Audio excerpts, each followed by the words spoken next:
Hey guys, welcome back to the channel. Today we'll take a look into one of the best point guards and electric scorers in the game. Kyrie Irving has been looked at in different ways because of his beliefs on issues going on in the world today. He's not only a basketball player, but is active in the community and makes the world a better place. So today's topic is NBA legends and more on Kyrie Irving. So let's get into the video.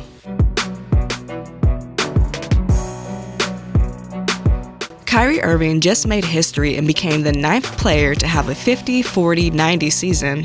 He shot 50.6% from the field, 40.2% from the three, and 92.2% from the free throw line. This is only Kyrie's second season in Brooklyn, and the Nets finished in second place this season. So let's get into NBA legends and more on Kyrie. Do you think that Kyrie is worth all of this drama? No, he's not. He's not worth it at all. A matter of fact, let me say this straight up and down. I think Kyrie Irving should retire. I think he should announce his retirement today. Clearly, you don't want to play basketball bad enough.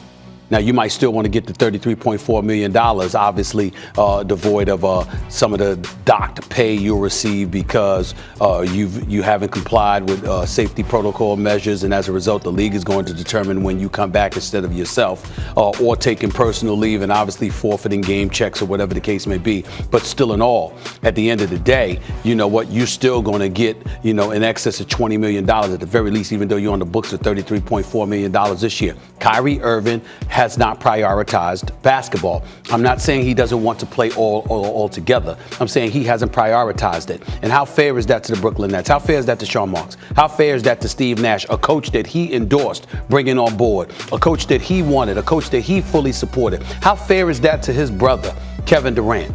Now, we can sit up there and say what we want about Kevin Durant, temperamental and all this stuff. This brother is a superstar and answers the call the way superstars are supposed to answer the call. Whenever he can play, he does play. That's who Kevin Durant is. He loves playing the game of basketball. He can play it for a lot of money because he's so great he commands it, or he'd play for free. But he'll play anywhere because that's who he is. Kyrie Irving clearly is not interested in doing that. And that's the problem. So guess what?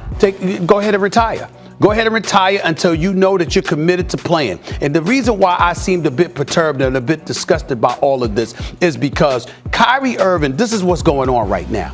There's a lot of stuff that's been happening in this world over the last few months, as we all know. Social justice issues and beyond, and we get that. And Kyrie Irving's heart is in the right place. He wants to do a lot of things for the community. He wants to do things to uplift the community, to address some of the concerns, the things that have ravaged our communities for many, many years. He wants to do all of that. In that regard, his heart is in the right place. He's philanthropic. He's very charitable with his time, with his donations, and things of that nature. Just the other day, we saw him on the phone with some congressional figure. I don't know who it was. I'm sorry, I don't have it in front of me. But clearly trying to address some of the concerns that are ailing our society and our community. We understand that. Here's the problem that I have. He acts like he can't chew gum and walk at the same time. Although Kyrie is coming off a historic season with the Nets, he expressed his concerns on other issues going on in the world. He says, basketball just isn't the most important thing to me right now. Which is definitely true. But let's get back to the video on NBA legends and more on Kyrie Irving. Who would be, like you had MJ, who would be that mentee for you? Yeah, I have a few of them. Kyrie certainly. I mean, I remember sitting on the couch at home after Cleveland came back from that 3-1 deficit and beat Golden State. Mm-hmm. And we're watching the game, and we're sitting on the couch, and me and John are there just kind of hanging out. And then my phone rings, and it's FaceTime call, and I'm like, I hate FaceTime calls. Like, don't FaceTime call me, unless it's my family, right? But it's Kyrie.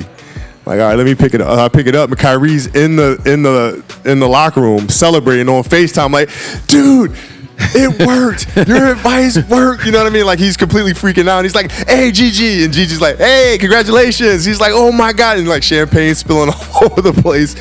So I was really, really proud of him. But so I'd say Kyrie's probably the one I'm closest to. You guys now have formed a relationship. Yeah. And now he is one of those players who has come to the forefront of the league. What do you see in his game, and what is the next move for him? Because it seems like he hasn't found a place. Well, the next move for him is figuring out how to get the most out of the pieces around him. That's really hard, right? And understanding how do you find an emotional connection with each player, figure out what their fears are, and help turn those fears into strengths. And to do that, you have to put time in. And I don't mean time in the gym. I mean time listening. Breakfast, lunch, dinner, talking to guys, listening to what they're saying. When did that happen for you? After we lost to the Celtics. After we lost to the Celtics, because Michael told me the same thing. He said, listen, you have all the individual tools. Now you got to figure out how to connect with each one of those guys and bring the best out of those guys. It's not about just passing them the ball and saying that's what makes guys better. That's not it. You have to figure out how to touch the right buttons to make them want to be the best version of themselves. How do you do that? And that was my challenge in 2009 and 2010. I was able to figure it out, and that's what Kyrie has to figure out. The Brooklyn Nets, they beat the Clippers after beating the Lakers, and it was Harden and Kyrie that carried them combining for 65 points. Jalen, what do you think about this net streak? Shame on you when you step through too. It's terrific to watch how Kyrie Irving, I was watching him play basketball and I came with a new nickname for him. Kyverson. When I'm watching him, it's like a combination of Kobe Bryant and Allen Iverson. That's how he's playing right now. And when he goes to James Harden and says, I want you to be focused on the point guard responsibilities, what he's basically saying is, you worry about keeping those other guys happy, including me. Let me go out and score buckets. And that's what he's focused on doing.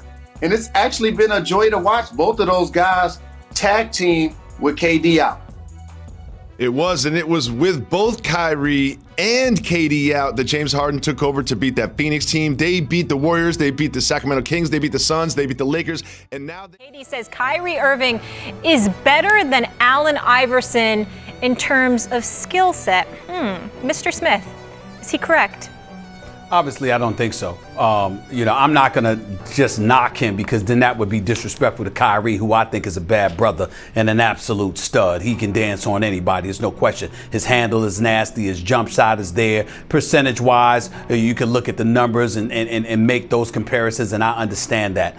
But Kyrie became relevant in the mind's eye once LeBron arrived in Cleveland. It's not to say he wasn't getting his numbers. It's not to say he couldn't dance on anybody and do major damage. But the impact that Allen Iverson had, it's not even comparable. I watched Allen Iverson carry a Philadelphia 76ers squad where he was really the lone offensive player to the NBA Finals. Beat Indiana, beat Toronto with Vince Carter, beat Milwaukee with Big Dog Glenn Robinson, Ray Allen, Sam Cassell, and those boys. Took game one from the Los Angeles Lakers with Shaq and Kobe before losing in 5 games. I mean, when you look at Allen Iverson and you're talking to a guy that covered him every day of his career for the first 10 years that he was in Philadelphia, including 6 years in the Larry Brown era as the beat writer for the Philadelphia 76ers.